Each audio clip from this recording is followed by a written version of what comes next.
There we go. How's my hair? Fluffy. It's humid and hot. Anyhow, greetings from the homestead. I'm Paul, and this is the project we're getting into today.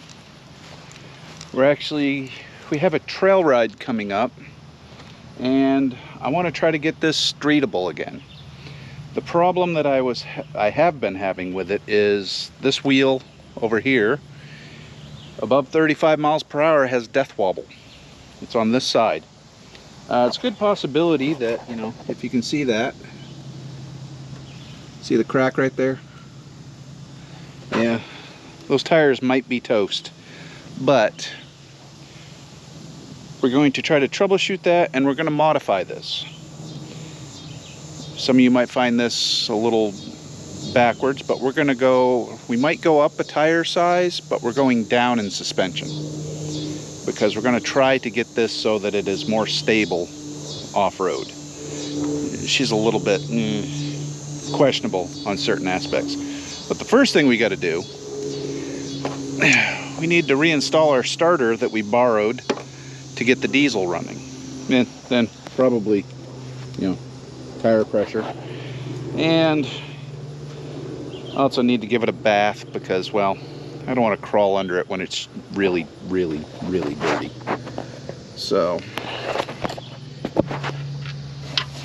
okay, so that bolt goes on the bottom.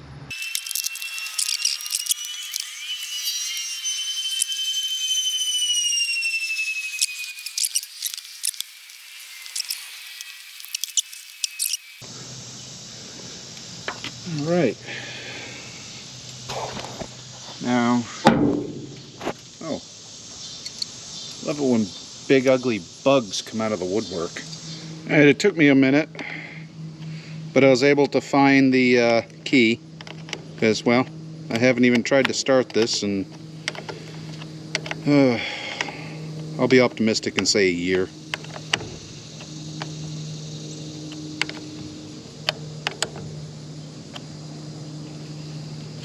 Cover up that big lug there. Not that it matters, but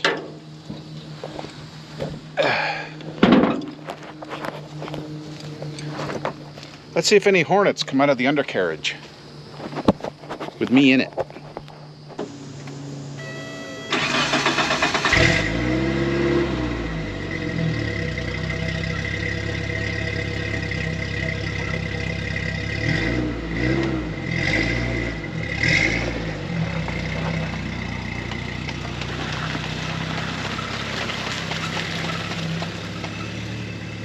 Yeah, she's been that long since she moved. The ground is actually, where the ducks have turned it up. Anyhow,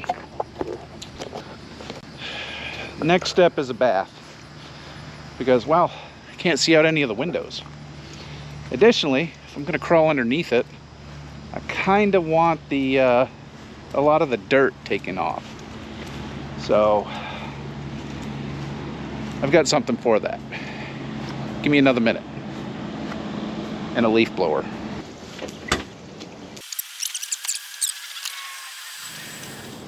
Alright, I'm back from lunch. It's hot out. I'm taking a lot of breaks. Don't judge. But we're going to go ahead and see how much rust we can blow off this. And we're also going to be using a product that I want to thank them for sending to us. Not sponsored, but they've been very patient. I forgot to do this before I went on vacation. Then I forgot to do it when I got back from vacation. So I promised them that I'd do it when I got back from Maine this time. So we're going to be using some Super Clean products today. A bunch of them, actually. We got a all-wheel cleaner. I got a couple cans of the spray.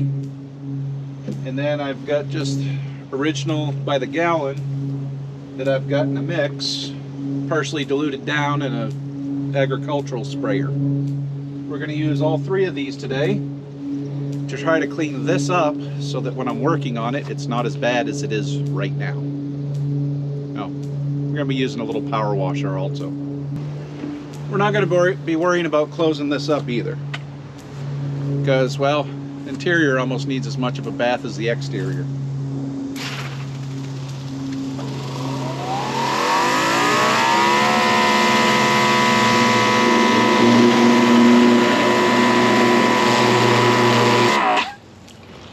So let's start with the all-wheel cleaner. I've had this for a while. We got on, off, on.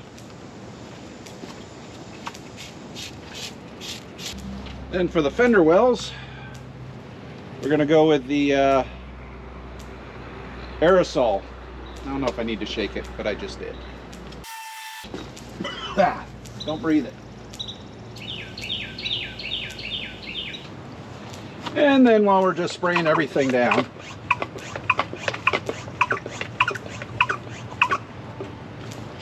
let's just go ahead and do the canvas top and see if we can get some of this crap off the windows. This is a degreaser and general purpose cleaner. I don't know if it's made for algae, which is basically what this thing is covered in right now.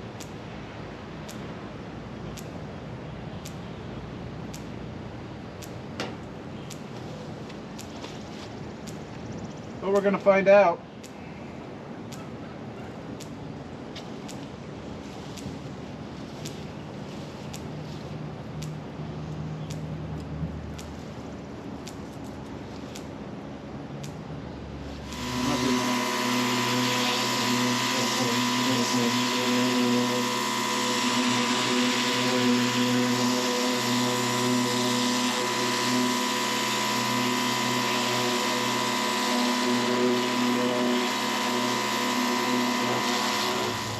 Excuse me if I wear my sunglasses. It's bright out and hot, which is evident by this. But we got her all washed. Well, that better? Yeah, there's some mud, but I was cleaning the back of the rims a little bit better on a couple of these. Probably could use some more, but we're not going to. I even sprayed down the engine. Can you believe that? And hosed out the radiator.